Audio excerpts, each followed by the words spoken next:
नमस्कार। India debate में आप सबका स्वागत है। मैं हूं आशुतोष पाठक। आज 19 जनवरी है।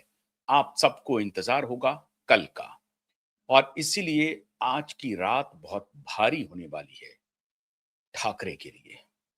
जब भी मैं ठाकरे बोलूं तो समझ जाइए उद्धव और आदित्य के बारे में ही बोलता हूं। आजकल एक नए ठाकरे भी जुड़ गए हैं, राज ठाकरे साहब, तो उनके बारे में भी चर्चा करेंगे।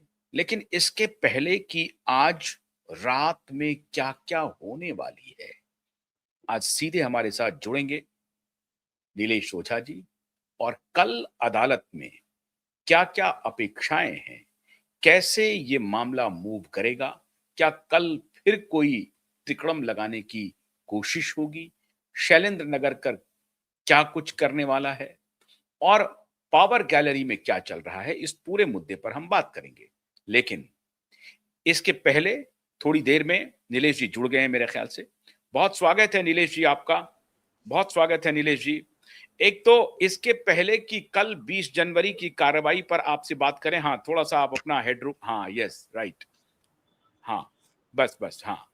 तो इसके पहले कि कल जो 20 जनवरी को अदालत में होगी उस पर हम बातचीत शुरू करें, मैं थोड़ा सा आपका पॉइंट ऑफ व्यू जानना चाहता हूं कि ये जो पॉलिटिकल गतिविधि हुई है, जो चुनाव के नतीजे आए हैं, उसका बृहत्तर स्वरूप आप क्या देख रहे हैं महाराष्ट्र की राजनीति में?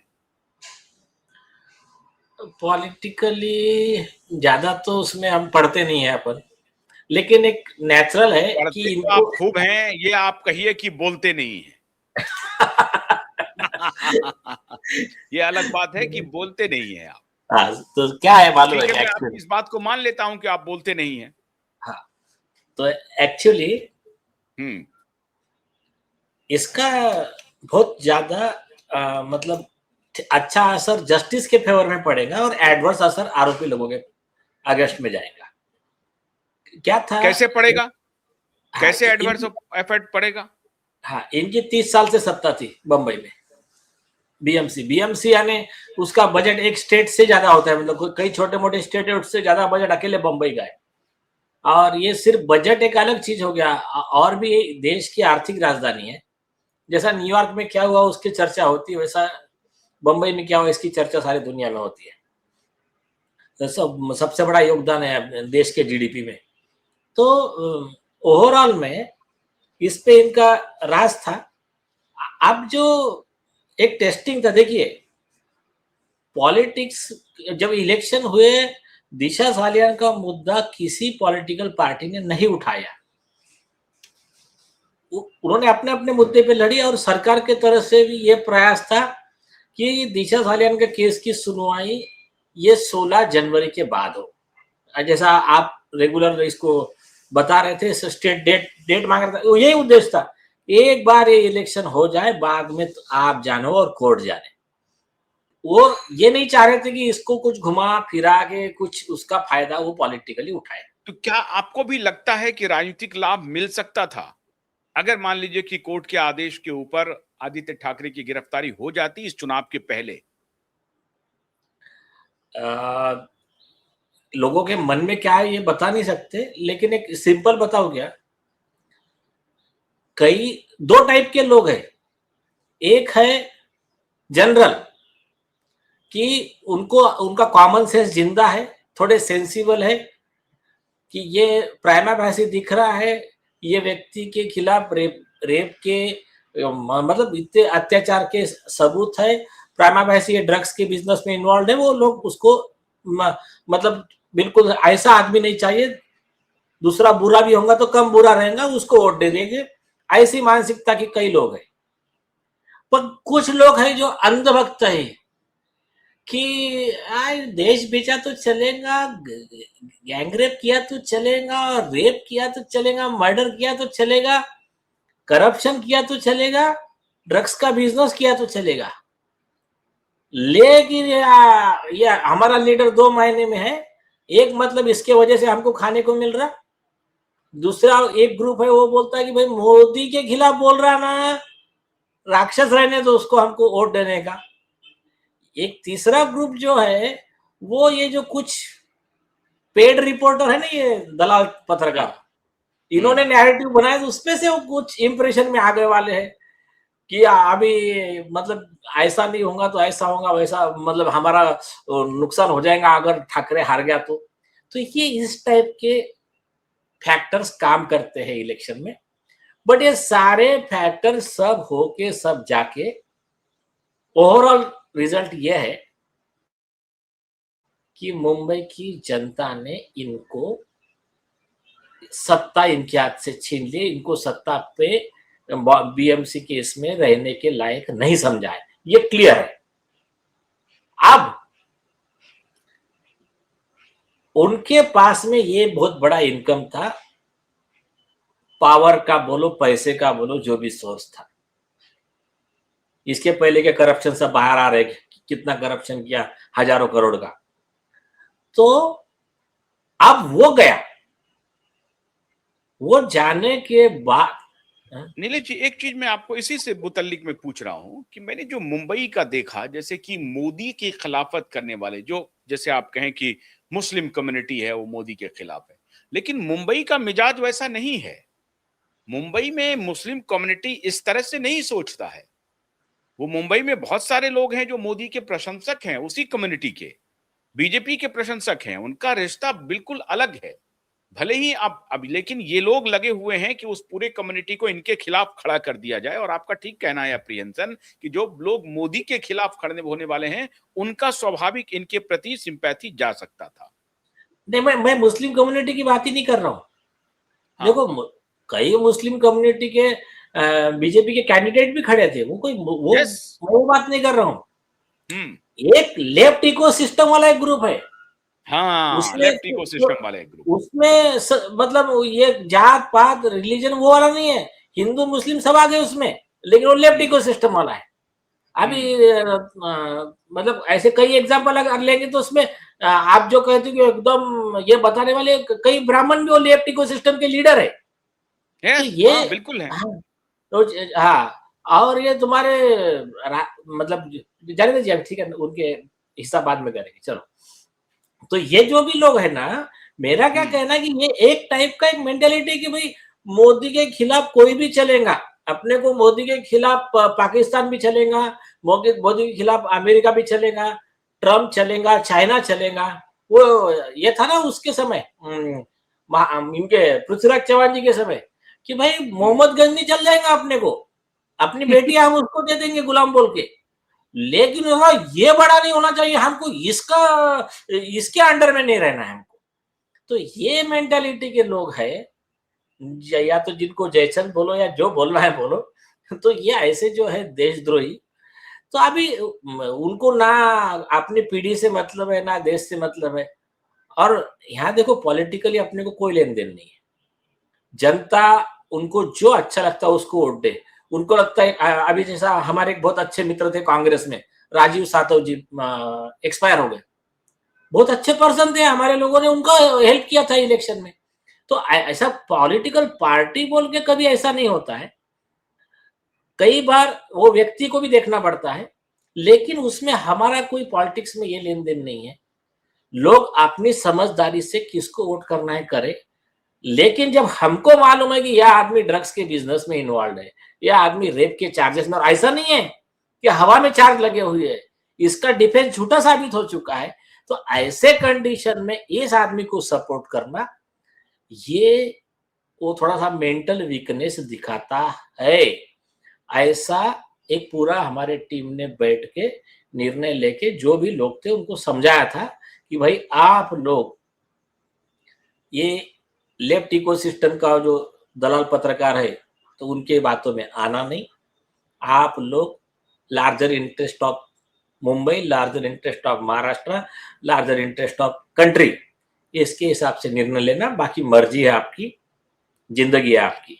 और बात है कि कम से कम उनको ऐसे लोग जो ये लग रहे होंगे कि नीलेश ओझा या क्यूबाइब नेटवर्क या supreme court high court litigant association तो पिछले 3 साल से इस मुद्दे को अदालत में लड़ रहा है, मीडिया के माध्यम से उठा रहा है, लोगों के बीच आ रहा है, इसमें कहीं ना कहीं देवेंद्र फडणवीस जी मदद कर रहे हैं, भारतीय जनता पार्टी मदद कर रही है।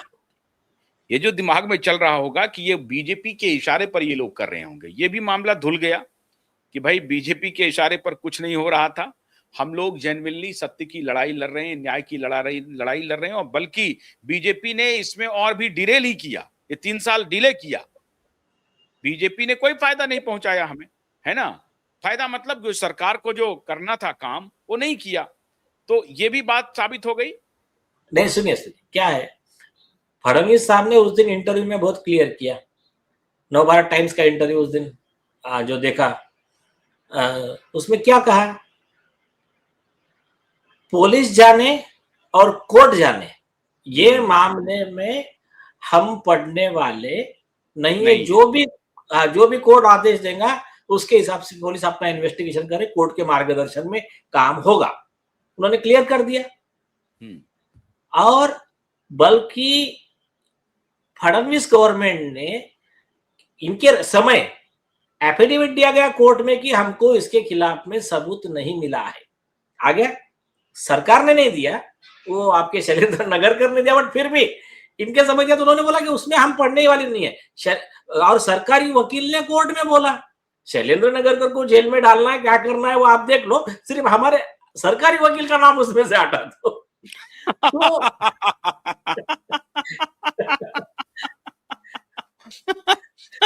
शैलेंद्र नगरकर को डाल दो लेकिन मेरा नाम हटा दो, मतलब सरकार ये बात समझ रही है कि क्या खेल चल रहा है। हाँ, तो अभी ये देखिए, फडणवीस साहब को ये बात समझ में आ गई थी कि ये लोग मतलब इसका पॉलिटिकल फायदा उठा रहे हैं, इसलिए उन्होंने क्या करा, उनके पूरे नैरेटिव के एजेंडा की पूरी हवाई निकाल दी। उन्होंने कहा कोर्ट जाने और तुम जाने, एक और जो भी थे सरकार की तरफ से इंस्ट्रक्शन थे सरकारी वकीलों की, बस 16 जनवरी तक डिले करो मैटर, बाद में कोर्ट को करने दो एफआईआर, अपने को क्या जाता है, हमारा तो कोई लेन देन ही नहीं उसमें। तो ये एक पार्ट हो गया। सिर्फ इनको धन्यवाद एक बात के लिए देने का,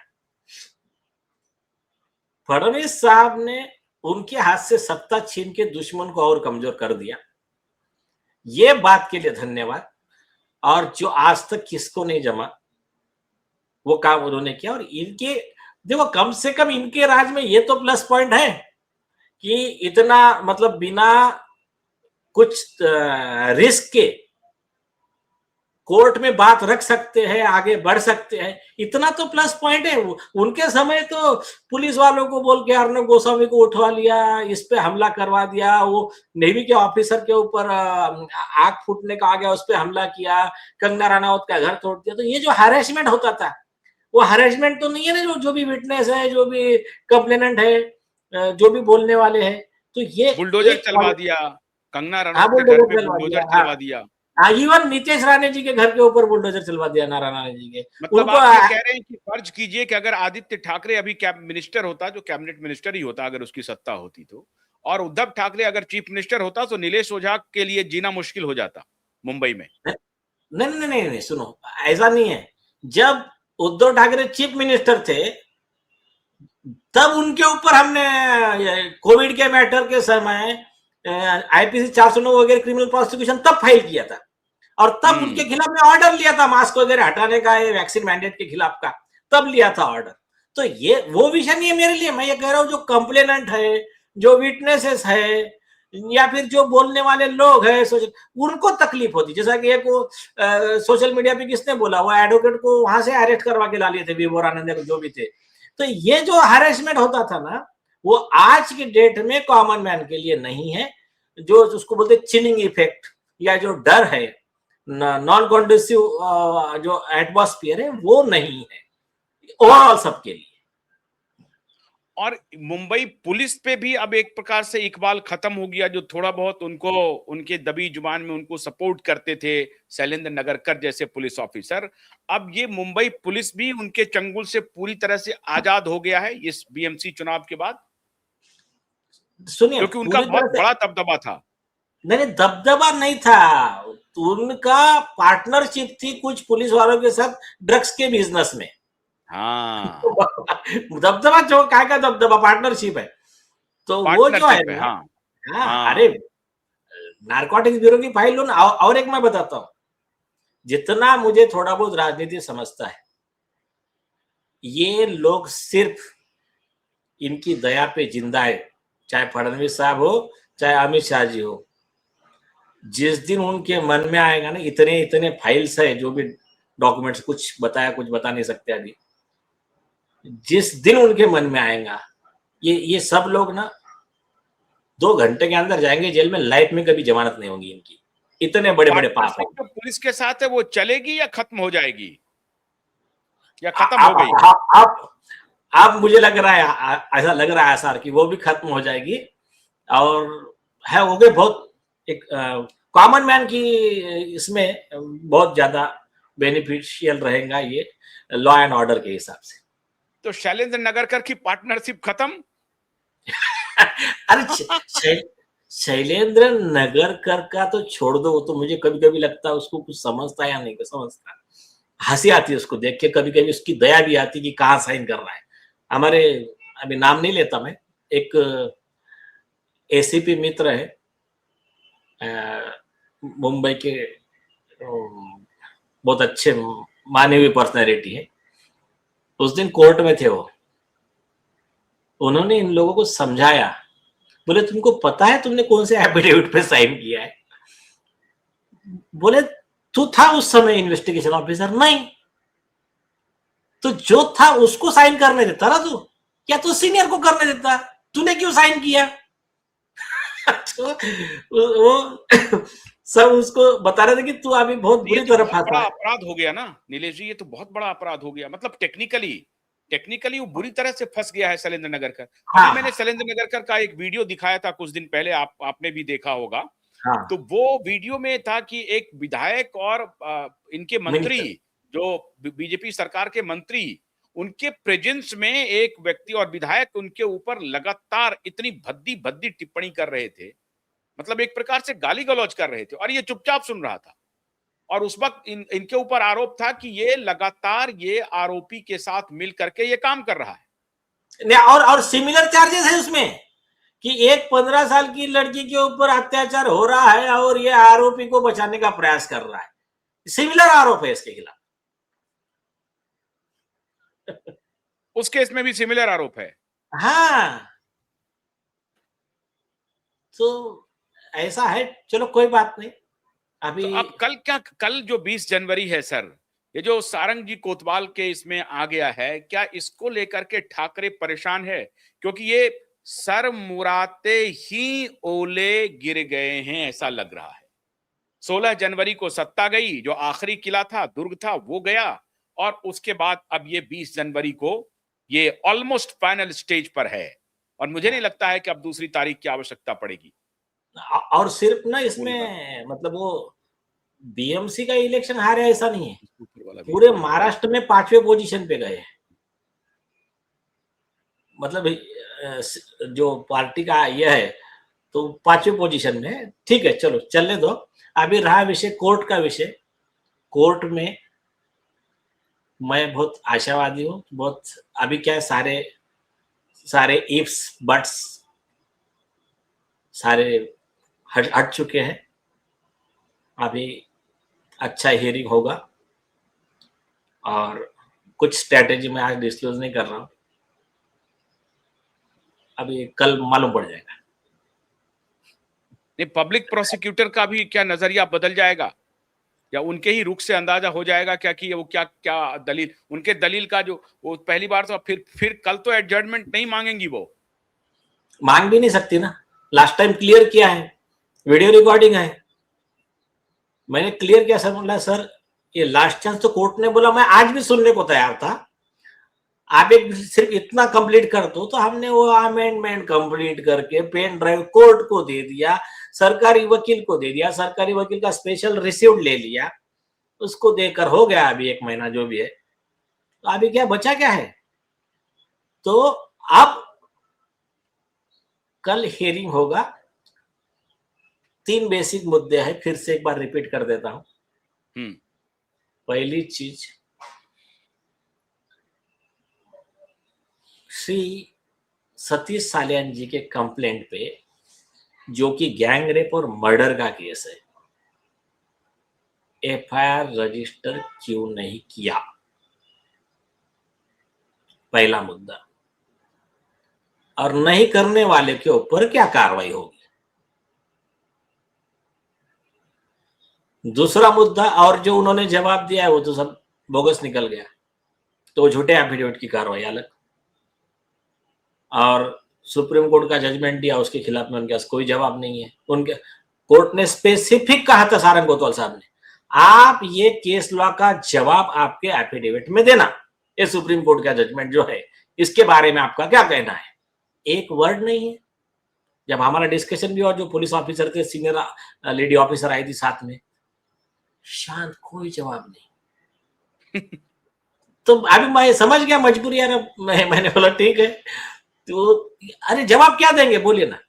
तो मैंने कहा ठीक है, ज्यादा अभी उनको बोलकर मतलब नहीं है, कोर्ट से ऑर्डर लेना पड़ेगा। तो ये एक मुद्दा हो गया। दूसरा मुद्दा, जो मेन अक्यूज्ड आया है इंटरविनर बन के, आदित्य ठाकरे, तो इनका इंटरवेंशन भी डिसाइड करना है कोर्ट को। और इंटरवेंशन डिसाइड करना तो उस पर हमारा जवाब भी डिसाइड करना है। फिर हमारा जवाब डिसाइड करना है तो झूठे एफिडेविट में आदित्य ठाकरे को प्रोसिक्यूशन करना, उसका अरेस्ट वारंट निकालना, कस्टडी में भेजना, ये भी है। तो ये हमारा अर्जी है ना इस बारे में, उसको कस्टडी में लेने के लिए, तो ये भी डिसाइड करना है। तो एक एफआईआर वाला प्रोसेस एक अलग है, इनके खिलाफ डायरेक्ट हाईकोर्ट में प्रोसिक्यूशन का प्रोसेस अलग है। नहीं, इनको इंटरवेंशन पर तो जवाब देना ही पड़ेगा ना, कि क्यों इंटरवेंशन पे ये कहां गए। इनका जो एफिडेविट है वो झूठा एफिडेविट है, उसकी भी हियरिंग लेंगे आप? अरे नहीं, सुनिए, इन्होंने इंटरवेंशन लगाया, इंटरवेंशन के बाद में इंटरवेंशन झूठा कैसा है हमने रिप्लाई दिया, हमने इसको कस्टडी में लेने का अर्जी लगाया, कोर्ट ने इनको मौका दिया, तुम्हारे पास कुछ जवाब है तो लेकर आ जाओ। जैसा हमने, उन्होंने पहले बोला कि सीबीआई ने कह दिया है आदित्य ठाकरे दिशा सालियान के केस में निर्दोष है। हमने कहा कौन सी सीबीआई ने कहा, बता दो लाके। और ये एफिडेविट पे लिख के दिया हुआ है ये। हाँ, अच्छा, ये छोड़ो, के पास दिशा का केस था ही नहीं। हाँ, नहीं, फिर नहीं, हमने दिया ना, हमने कहा सीबीआई ने कहा है कि ये न्यूज झूठी है, तो ये न्यूज के भरोसे इन्होंने एफिडेविट दिया है, तो वो सीबीआई ने क्लियर कर दिया न्यूज झूठी है, हमने दिशा का केस हैंडल ही नहीं किया, तो ये झूठा एफिडेविट हो गया। दूसरा, इन्होंने कहा है कि सुप्रीम कोर्ट ने आके बोले बिहार पुलिस ने भी क्लीन चिट दे दिया इनको। मैंने कहा दिखाओ कहां बिहार पुलिस ने क्लीन चिट दिया। फिर तीसरा, इन्होंने कहा कि सुप्रीम कोर्ट ने भी इस पिटीशन, ये मैटर में ऑर्डर कर दिया है। मैंने कहा कौन से सुप्रीम कोर्ट ने ऑर्डर किया? हमने क्लियर लिखा, जब तुम्हारा वकील एफिडेविट बना रहा है वो लिखेगा कि सुप्रीम कोर्ट में, तो लिखना पड़ेगा ना कि ये मैटर, ये पिटीशन नंबर, ये ऑर्डर कॉपी। तो तुम क्या समझ क्या रहे हो हमको? हाँ, और कोर्ट को क्या समझ रहे हो आप? तो ये एक हो गया। फिर ये कह रहे कि बोले मैं कौन हूं, मैं बिजनेसमैन हूं, एमएलए हो ही नहीं मैं। वो एक झूठा एफिडेविट लिख दिया, वो एमपी एमएलए कोर्ट में केस ना जाए करके, उसके लॉ लागू ना हो इनको करके। फिर एज है, एज 36-46 जो भी होंगी, लोग पहले एक में लिख रहे 32 और इसमें लिख दिया 28। फिर हमको एक अच्छे पुलिस अधिकारी ने बहुत अच्छी चीजें दी है, मैं आपको फोटोग्राफ भेजूंगा, उस पर बाद में अलग से बनाते हैं, कि ये दिशा सालियान के मैटर के लिए देखो, इनकी न्यूज आई थी इनके खिलाफ कि इन लोगों ने वो एक तांत्रिक हैदराबाद से ब्लैक मैजिक वाले को बुलाया, तंत्र विद्या करवाई कि ये केस से हमारा बच्चा बच जाए। उसके बारे में होम मिनिस्टर फॉर स्टेट है रामदास कदम, उसके पिताजी रामदास कदम जी, तो उन्होंने कहा कि मेरे पास में इसके प्रूफ से सब है, और उसका पूरा आर्टिकल छप कर आया पेपर में। तो हमने पुलिस अधिकारियों से इससे रिलेटेड थोड़ा थोड़ा इंफॉर्मेशन लिया है, उसके लिए हम लोग अलग से बनाएंगे। और वो फिर तांत्रिक बोलता है तूने कोर्ट में लिख देने का, तेरी एज 28 है तो करके 28 लिखा, कि और क्या कारण था, कोर्ट को बताओ। और डेट कौन सी, वो उसमें हमने वो लिखा कि जिस दिन सुशांत के ये मतलब ये है इसका डेथ का एनिवर्सरी, जो मतलब ये है ना, उस दिन क्या था वो, जिस दिन फाइल किया था उन्होंने कि डेट ऑफ ये था, बर्थडे था, तो बराबर वो डेट पे कोर्ट में एफिडेविट डालने का ऐसा बोला करके ऐसी चर्चा थी, तो बराबर वही डेट पे एफिडेविट आया कोर्ट में। तो नहीं, क्या ये तो बहुत बड़ी बात कह रहे हैं आप। भाई एक मिनट रुकिए। नीलेश जी, आप ये कह रहे हैं कि जो एफिडेविट में अपना एज, 2 बार एफिडेविट में दोनों बार गलत एज दिया है, एक बार 33-32 बताया, एक बार 28 बताया। आप ये कह रहे हैं कि तांत्रिक जो हैदराबाद से आया था, हालांकि वो भी प्रतिबंधित है, उसके मामले में तो अलग इनके ऊपर एक केस बनेगा, क्योंकि वो ब्लैक मैजिक शायद महाराष्ट्र में बंद है, प्रतिबंधित है, आप नहीं कर सकते हैं इस तरह ऑफेंस है, का। ऑफेंस है, ऑफेंस है। ऑफेंस है, तो ऑफेंस है, अगर आप वहां कर रहे हैं तो उसका सेक्शन तो अलग लगेगा, जो आपने किया उसके फोटोग्राफ है। और इसको बात ठीक कह रहे हैं आप कि वो महाराष्ट्र के होम मिनिस्टर ने इसकी चर्चा की है।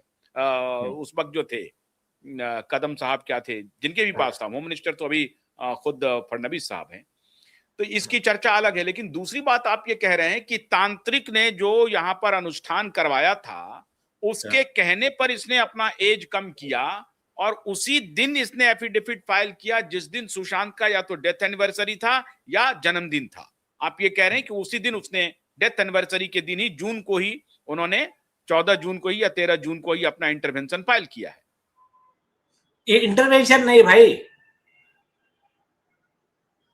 एफिडेविट, हाँ intervention, intervention correct, intervention yes, intervention. Intervention का एफिडेविट। तो ये जो था ना, क्योंकि अपना पिटिशन फाइल हो गया तो 3 महीना हो गया था। हाँ हाँ, मेरे ख्याल से 14 जून को ही फाइल किया उन्होंने, मुझे एग्जैक्ट डेट देखने। हाँ, तो ये जो है ना, सुनो, ये जो बातें हैं, ये बातों का इन्वेस्टिगेशन होना चाहिए है, ऐसा हमने हमारे एफिडेविट में लिख कर दिया, हो गया। उसके बाद में इन्होंने, इनका मोबाइल टावर लोकेशन वहां था, और कुछ फैक्टर है। आई विटनेस तो हम बाजू में रखे, उसकी तो अभी जरूरत ही नहीं आई विटनेस की, जब जरूरत पड़ेगा आई विटनेस भी आ जाएंगे, उसको बाजू में मैं रखो। तो ये कह रहा हूं नीलेश जी कि अभी हम इस पे आ ही नहीं रहे हैं। मोबाइल हाँ, टावर लोकेशन कहाँ है, आई विटनेस कहाँ है, सबूत कहाँ है, वो तो छोड़ देते हैं। मैंने सिर्फ इस बात पे रखना, आप देखिए कि भाई तुमने एज क्यों लिखा, एक में 32 लिखा, एक में 28 लिखा। तुम एमएलए हो, तुमने एमएलए की इसको क्यों छुपाया, क्यों छुपाया? और ये सरनेम, थोड़ी सी बात है ना। सरनेम का स्पेलिंग भी चेंज कर दिया, पहले इसमें अलग है। तो सब ये जो चीजें है, ये दर्शाती है कि किसी तांत्रिक के या किसी के कहने पे कुछ विशेष कारण से किया, इसका इन्वेस्टिगेशन होना चाहिए। और एफिडेविट जो आपने गलत फाइल किया है, इसी पर तो एक्शन होना चाहिए ना। अभी तो हम आएंगे यस, बाद में कि तुमने रेप किया नहीं किया, बल हत्या की नहीं की, वो तो बात का विषय है, उसकी हियरिंग तो बाद में होगी। ये तुम्हारे एफिडेविट पर ही हमें चलना है, इसके बाहर हम जा ही नहीं रहे हैं। जो तुमने बराबर, दिया है तुम्हारे एफिडेविट में ये कह रहा है। मैं ये कह रहा हूं नीलेश जी कि ये दलाल पत्रकार जो हैं, जो परसों रात को भी, परसों रात का मेरा मतलब है कि 16 जनवरी की रात को एक नामी चैनल में वो दलाल पत्रकार प्रमुख बना हुआ है, जो कभी किताब छापा था इसका, और वो शुद्ध इसी की दलाली के लिए उस चैनल ने इसको अपॉइंट किया है। वो स्टेट हेड है मुंबई का, मैं नाम नहीं लूंगा, मैं जानता हूं उन दलालों को। तो दलाल पत्रकार रात तक ये हल्ला कर रहा था कि महाविकास अघाड़ी की सरकार बन सकती है, खेला हो गया है। जो सीट जो आने लगा, टैली बढ़ने लगा, तो रात 9 बजे के आसपास तक दलाल पत्रकार कह रहा था कि उद्धव ठाकरे की सरकार बन जाएगी बीएमसी में।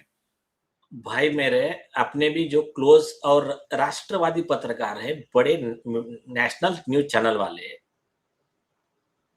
वो मतलब कभी पहले इसमें थे, अभी दूसरे इसमें का नाम नहीं लेता मैं, उन्होंने बताया कि इनसे बड़ा डील किया कुछ स्पेशल पत्रकारों से। उनको बोला मैं तुमको ये फ्लैट दूंगा इतने करोड़, क्योंकि इसको, इनको तो क्या था, ये 70,000 करोड़ की तिजोरी ये अलग, और हफ्ता बाकी इसमें हर बिल्डिंग में हफ्ता वसूली, ये वो कमाई अलग। ऐसे करप्शन वाले लोग, इनको क्या था, ये पत्रकारों को इतना दे दो, नैरेटिव चलाने दो। तो ऐसे पत्रकारों को ऑफर दिए गए, और उसलिए फिर पत्रकार अपना क्या उसको बोलते, कंसाइंस जो बोलते है, उसको क्या बोलते थे अपना, एक अच्छा बेच हिंदी में करके, वर्ड, अपना ईमान बेच करके, हाँ, अपना ईमान बेच के, गिरवी रख के, सेल्फ रिस्पेक्ट बेच के वो लोग एक ही नैरेटिव चला रहे थे। तो ये जो था अंदर, इनको क्या ऑफर आ रही थी, क्या डील हो रही थी, ऐसे अभी ठीक है, उस पर अलग से जब भी विषय आएगा, इन्वेस्टिगेशन का पार्ट है वो पुलिस का, वो एक जो भी दलाल लोगों ने, जो भी करप्ट लोगों ने ऑफर दिए और दलाल पत्रकारों ने झूठे न्यूज चलाए, तो वो अलग विषय है। मेन मुद्दे पे आते हैं, ये मुद्दा हमारा भटक जाएगा। सुनिए विषय क्या है, सुनिए। उन्होंने इंटरवेंशन फाइल किया, झूठा एफिडेविट दिया। ये झूठे एफिडेविट के ऊपर एक स्पेशल एप्लीकेशन लगाया परजुरी का, सतीश साल्यान जी की तरफ से, इसको कस्टडी में लो, ये सब झूठा है। जस्टिस सारंग कोतवाल जी ने क्लियर कर दिया, जिसको एफिडेविट रिप्लाई फाइल करना है फाइल कर दो। अभी ये प्लीडिंग कंप्लीट, मैं फाइनल हियरिंग लूंगा। हमने लीगल नोटिस सर्व किया आदित्य ठाकरे के वकील को कि हमारे एफिडेविट में ये चीजें आई है, आप इसका एक्सप्लेनेशन दो अगर आपके पास में कुछ है। नहीं तो ये हम कोर्ट में, सुप्रीम कोर्ट का जजमेंट है कि non traverse means implied admission, आपको कोई इसमें ऑब्जेक्शन नहीं है, हमारा कहा सा है, ये ग्राउंड पे हम आर्गुमेंट करेंगे।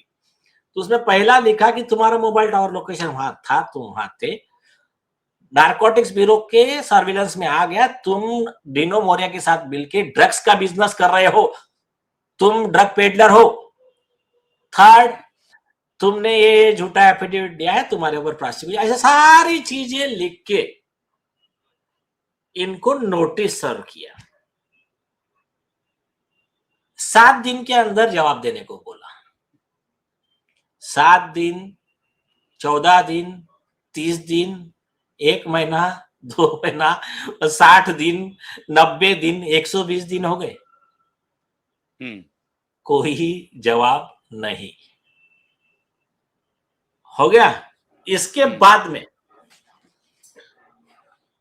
सुप्रीम कोर्ट ने, आपको याद होगा वो मैटर में कपिल सिब्बल जो है वो हारे थे, इनके ही तरफ से थे। वो मैटर किसके खिलाफ था? अनिल देशमुख के खिलाफ पिटीशन आपने इन्होंने लगाई थी, घनश्याम उपाध्याय जी ने, उनका वन ऑफ द काउंसिल बोल के मैं था। क्या पिटीशन थी? अनिल देशमुख के खिलाफ एफआईआर करने का। वो पिटीशन में हमने केस लॉ दिया, आरोपी इसमें आ नहीं सकता, आरोपी को नहीं सुनने का मैटर सीबीआई को देने का है, ये मुद्दे पे एफआईआर रजिस्ट्रेशन से पहले जो भी है। वो सुप्रीम कोर्ट का फुल बेंच का जजमेंट रिलाय करके बॉम्बे हाई कोर्ट ने हमारे फेवर में ऑर्डर दिया, अनिल देशमुख के खिलाफ प्रोसिक्यूशन हुआ, सीबीआई ने एफआईआर रजिस्टर किया, वो अरेस्ट हुआ। अब वो केस में क्या हुआ, अनिल देशमुख के तरफ से और उस समय उद्धव ठाकरे सीएम थे, उनके सरकार के तरफ से 2 पिटीशन लगे सुप्रीम कोर्ट में, और उन्होंने ग्राउंड यही लिया जो आज आदित्य ठाकरे ले रहे। कपिल सिब्बल थे उनके वकील, कि हमको सुने बगैर ऑर्डर कर दिया कोर्ट ने। तो ये ओवरऑल आर्गुमेंट किया कपिल सिब्बल ने। तो कपिल सिब्बल साहब के खिलाफ एक्चुअली इसमें प्रोफेशनल मिसकंडक्ट का मामला बनता है। तो सुप्रीम कोर्ट ने रिजेक्ट किया उनका, बोला नहीं, आपका कहना गलत है। ये होने के बाद दूसरा किस्सा है आपके ममता बनर्जी के भांजे अभिषेक बनर्जी। उन्होंने उनके खिलाफ जो सीबीआई इन्वेस्टिगेशन जो ऑर्डर हुआ था कैलकाटा हाई कोर्ट का, उसको उन्होंने चैलेंज किया। कैलकाटा हाई कोर्ट ने क्लियर लिखा ऑर्डर में, आप अक्यूज हो, आप इस केस में इंटरव्यू नहीं कर सकते। 50 लाख रुपए कॉस्ट बैठाया। उस ऑर्डर को सुप्रीम कोर्ट ने अपहेल्ड किया।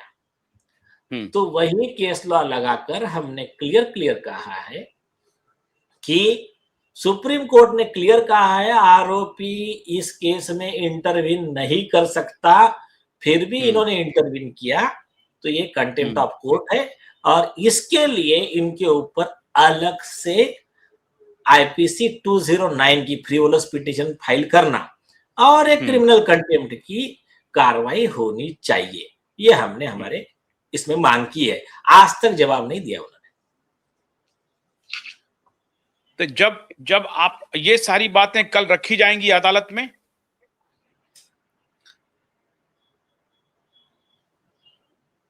तो जब जवाब नहीं होगा तो क्या होगा?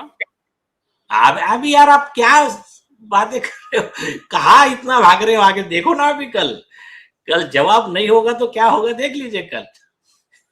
तो आपका कल फोकस जो होगा वो शैलेंद्र नगरकर के साथ साथ आदित्य ठाकरे होगा कि भाई आदित्य ठाकरे का जो पिटीशन है, जो एफिडेविट है, उस पर एक्शन होना चाहिए इमीडिएटली और अरेस्ट, उसके लिए भी आप उसी कंटेम्प्ट होगा ना, क्योंकि अगर वो गलत एफिडेविट दिया है तो कंटेम्प्ट है। कंटेम्प्ट और परजुरी, ऑफेंस अगेंस्ट कोर्ट। तो जो अभी आपने अनिल देशमुख का हवाला दिया, तो वैसा ही कुछ इनके साथ भी होगा। यही वही मांग की है ना हमने, वही अपेक्षा है। और मैं तो कहता हूं कल सिर्फ आज के लिए देखिए क्या है, कोर्ट के लिए इनका इंटरवेंशन डिसाइड करना मैंडेटरी है before proceeding with the main matter, क्योंकि इंटरवेंशन डिसाइड किए बगैर मेन मैटर की सुनवाई नहीं हो सकती ना। और इन्होंने क्या किया है, विड्रॉ नहीं किया है, तो वो डिसाइड होगा तो फिर इनके ऊपर परजुरी कंटेम्प्ट भी डिसाइड होगा। हाँ, अभी वो खुद के ही बनाए हुए जाल में खुद ही फंसे हुए हैं।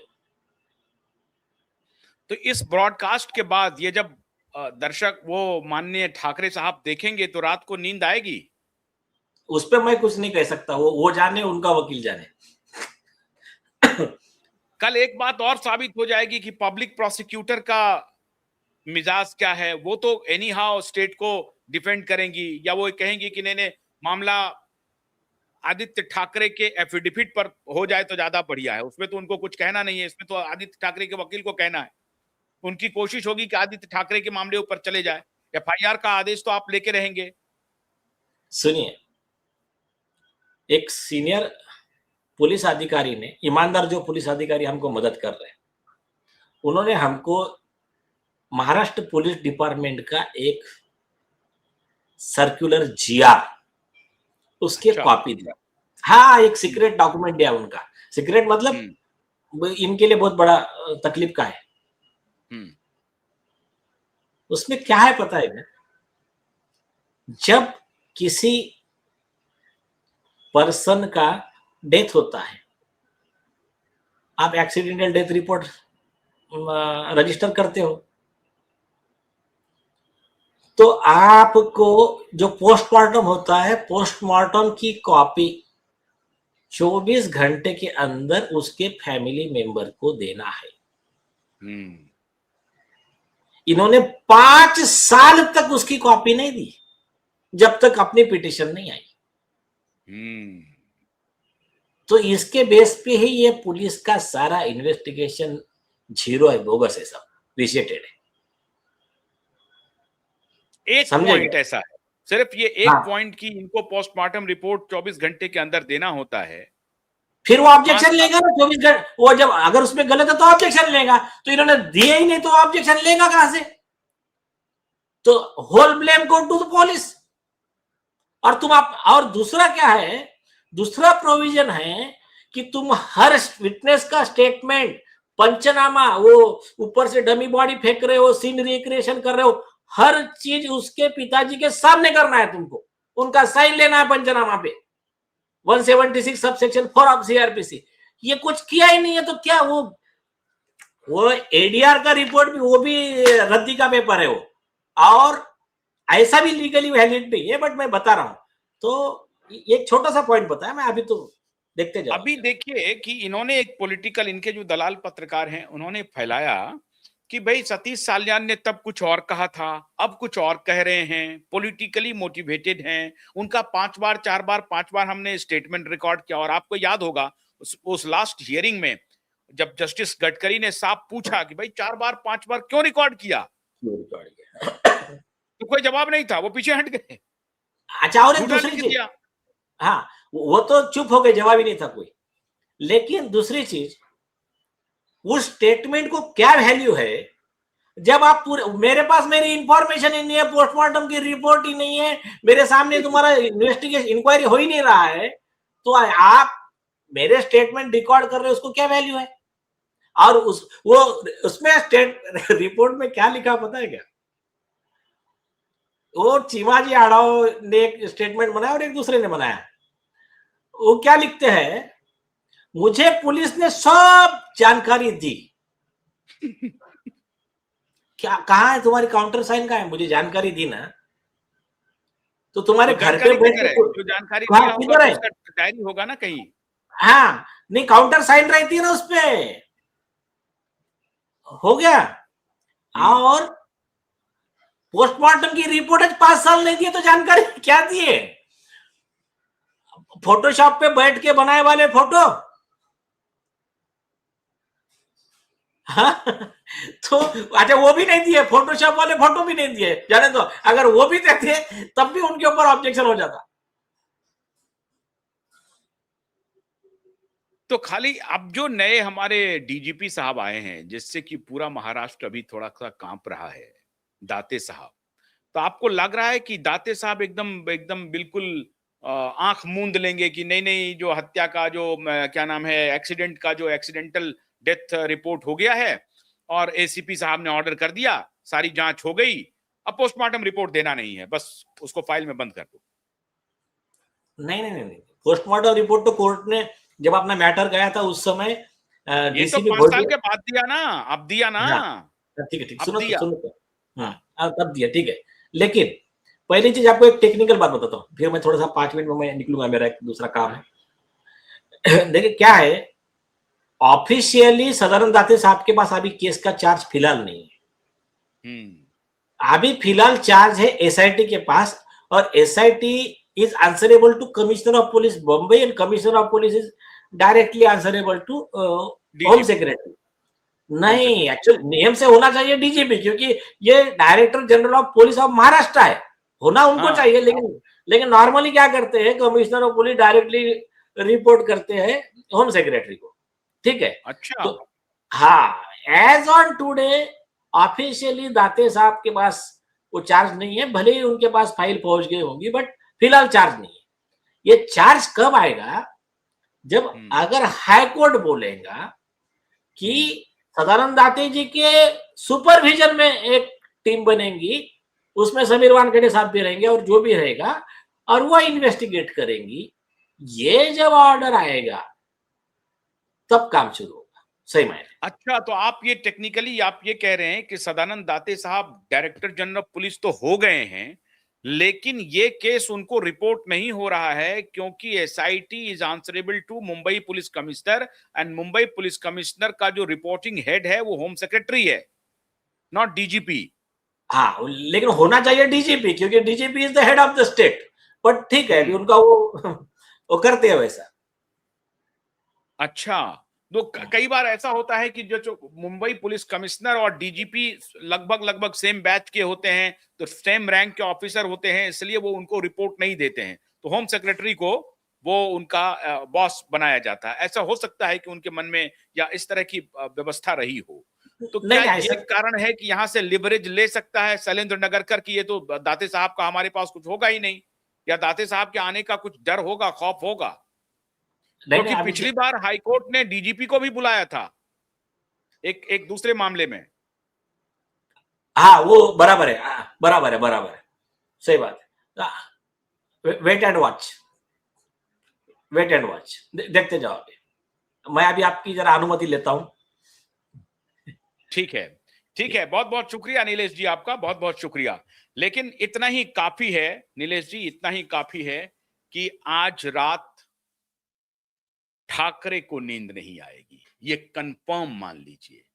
क्योंकि जो अभी नीलेश ओझा जी ने बताया कि पोस्टमार्टम रिपोर्ट देना अनिवार्य होता है 24 घंटे के अंदर, दिया नहीं, वो तो आपको मालूम है। 5 साल इतना झगड़ा के बाद जब आखिरी अभी 2 हियरिंग पहले उन्होंने दिया, जब नीलेश ओझा जी सपोर्टिव डॉक्यूमेंट्स मांग रहे थे, नहीं दिया।